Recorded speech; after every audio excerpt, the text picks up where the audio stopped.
In this section of the NAS Backup for Hands-On Lab, you will create a file share backup. You will configure a source NAS location where the data you want to backup resides and the target location where you want the backup content to be stored. For this exercise, you will be using the SOBR that you created earlier, which is the Scale-Out Backup Repository. One step has you briefly reviewing the advanced options. As we've said in other labs, take a little time to look at those advanced options. You might find some of those features helpful in the future.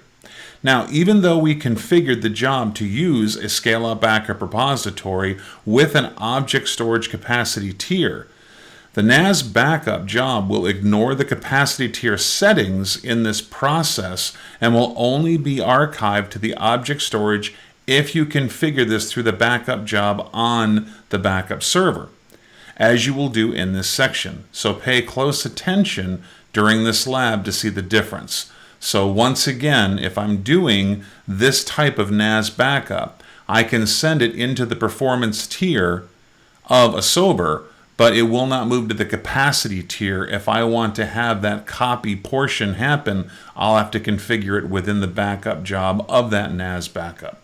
Enjoy the lab.